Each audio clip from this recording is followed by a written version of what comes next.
আজকে super shop থেকে সবথেকে বড় বাজার করব, যেই বাজারগুলো মোটামুটি যাতে আমার ২ থেকে ২.৫ মাস চলে যায়।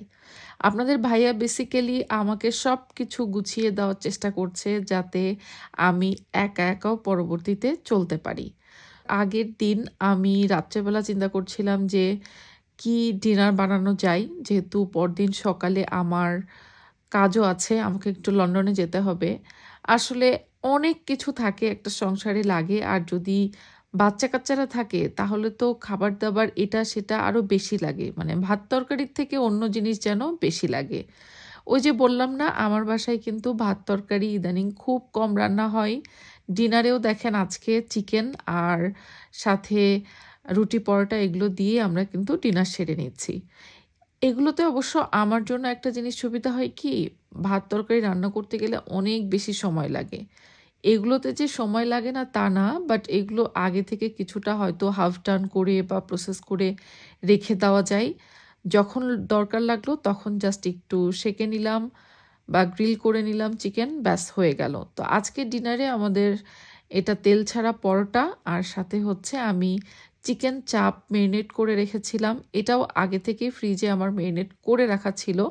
যখন আমি ফ্রি থাকি তখন এরকম বিভিন্ন ধরনের মেরিনেশনের জিনিসপত্রগুলো একটু একটু করে রাখি ফ্রিজে, পরবর্তীতে তাড়াহুড়ার সময় কিন্তু কাজে লেগে যায়।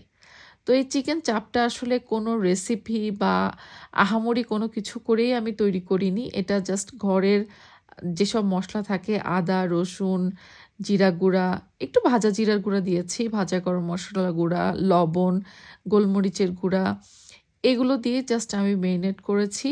তারপরে এটা ফ্রিজে রাখা ছিল, ফ্রিজ থেকে বের করে আমি শুধু একটু ভালো করে কুক করে নিলাম, ব্যাস। আমার বাচ্চারা এভাবে চিকেন একটু সতে করে দিলে কিন্তু খুব মজা করে খাই। মানে বড়টা তো খাই, আপনারা বিশ্বাস করবেন না ছোটটাও কি মজা করে খায়। এবং আমি যখন এরকম রেসিপিগুলো করি খুবই শর্টকাট, ছোটজন তো একদম আমার পাশে এসে বসে থাকে চুলার পাশে, যে তাকে একদম চুলা থেকে নামায়ে গরম, গরম দিতে হবে। এই যে দেখেন সে কিন্তু একদম মানে সার্ভিং ফ্রম দি চুলা, চুলার উপরে বসে থাকে, "মাম্মি দাও, মাম্মি দাও।" আর সে তো এখন আবার ফুল সেন্টেন্সও বলা শিখে গিয়েছে। দাও, দাও এরকম করে সে বলতেই থাকে, বলতেই থাকে। তো এই যে তার জন্য ছোট, ছোট টুকরো করে নিচ্ছে ওর বাবা ওকে খাওয়াবে বলে। তার আগে আপনাদের সাথে একটা জিনিস শেয়ার করি, সেটা হচ্ছে আমাদের বাংলাদেশের যে বিজনেস পেজ লন্ডন ডিলস, সেই পেজে কিন্তু ১০ তারিখ থেকে ১৪ই ফেব্রুয়ারি পর্যন্ত অফার চলছিল। তো আমরা আসলে ১৪ই ফেব্রুয়ারি রাত ১২টা পর্যন্ত সবার মেসেজ দেখে শেষ করতে পারিনি। এত মেসেজ জমা হয়েছিল লাস্ট দিন মানে গতকালকে। তো এজন্য আমরা ডিসিশন নিয়েছি আমরা অফারটা আরও ২-৩ দিন বাড়াবো।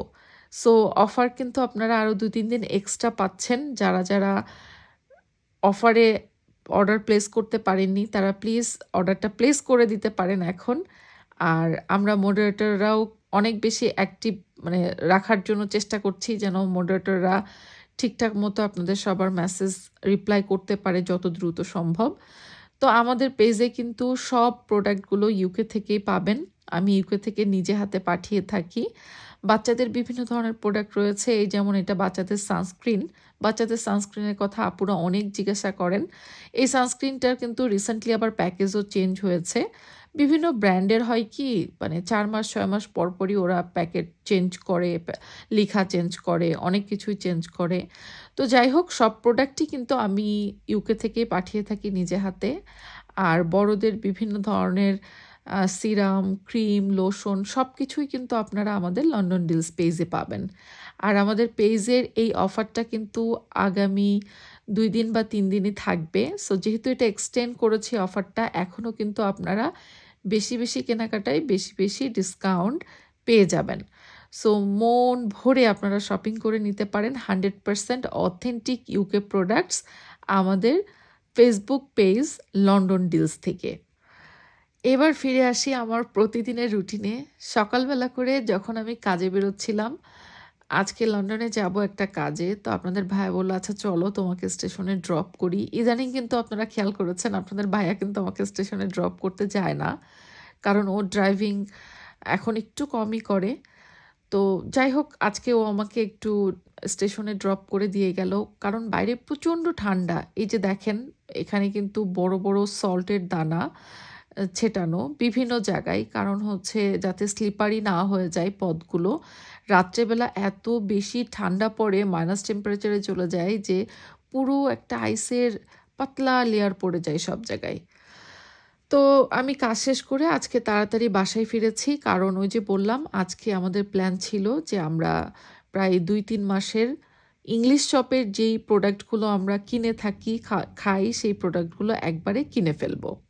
তো যেহেতু অনেক বড় বাজার করব, মানে ২-৩ মাসের প্রোডাক্ট একবারে কিনবো, তো এর জন্য আমি লিস্ট করে নিয়ে এসেছি যে কোন জিনিস কতগুলো করে লাগবে সেই লিস্টটা হাতে থাকলে বাজার করতে ইজি হবে।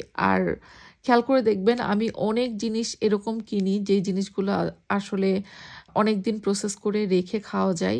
আমি জানি ফ্রেশ খেতে পারলে সবথেকে ভালো। আমাকে অনেক আপুরাই বলবেন যে এগুলো হয়তো স্বাস্থ্যের জন্য ভালো না, এটা বা সেটা। বাট বিশ্বাস করেন বিদেশে যেহেতু কোনো হেল্পিং হ্যান্ড নেই আমাদের মতো মানুষের, সো ছোট, ছোট ২ টা বাচ্চা নিয়ে দুজনেই ফুল টাইম ওয়ার্ক করি। আমাদের পক্ষে সম্ভব হয় না। সত্যিই সম্ভব হয় না। যারা দেশে বা বিদেশে এরকম স্বামী-স্ত্রী দুজনাই কাজ করেন, ছোট, ছোট বাচ্চারা থাকে, তারাই ভালো বলতে পারবেন যে আসলে কতটা কষ্ট। আমাদের বাংলাদেশেও কিন্তু এখন বাবা-মারা দুজনেই ওয়ার্ক করে অনেক ক্ষেত্রে। মায়েরা জব না করলেও বিজনেস করে, আর জব করলে তো করে। তো সেসব বাবা-মারাই ভালো জানে যে আসলে বাচ্চাদেরকে নিয়ে কাজ করা কত কষ্ট। তো অনেক সময় আমাদের এই ধরনের খাবার-দাবারগুলোর উপরে অভ্যস্ত হতে হয়। কিচ্ছু করার থাকে না। ভালো খারাপ জিনিসটা আসলে আমরাও বুঝি, কিন্তু বাঁচতে তো হবে, কি করব বলেন? তো এই যে ইতিহাসের সবথেকে বড় বাজার করে নিয়ে আমি ফিরছি। আর এই যে দেখেন সব প্রোডাক্টই আমি অনেক বেশি, বেশি করে নিয়ে ফেলেছি একবারে, যাতে আমার মোটামুটি ২-২.৫ মাস চলে যায় এই প্রোডাক্টগুলো। এছাড়াও তো আরও অনেক বাজার রয়েছে। আমার প্ল্যান আছে আমার বাসায় ৩ টা ফ্রিজ। ৩ টা ফ্রিজই মোটামুটি মাছ, মাংস বা যা লাগবে আগামী ২-৩ মাসে সেগুলো একবারই কিনে ফেলবো।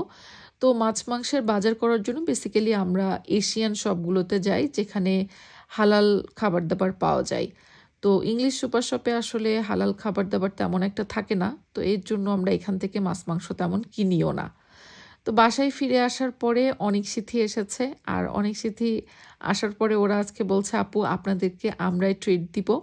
তো পরে একসাথে সবাই মিলে বাইরে থেকে খাবার অর্ডার করলাম। কারণ যেহেতু আমি সারাদিন বাসায় ছিলাম না আজকে, তো বাসায় রান্নাবান্নাও হয়নি। এজন্য বাইরে থেকেই খাবার অর্ডার করা হয়েছে। সো এভাবেই কিন্তু আমাদের দিন যায়। মানে বাসায় তেমন একটা সময় কাটানোই হয় না। বাইরে কাজকর্ম সবকিছু মিলিয়ে দিন চলে যাচ্ছে। এটাই আসলে প্রবাস জীবন। তারপরেও আলহামদুলিল্লাহ সবকিছুর জন্য।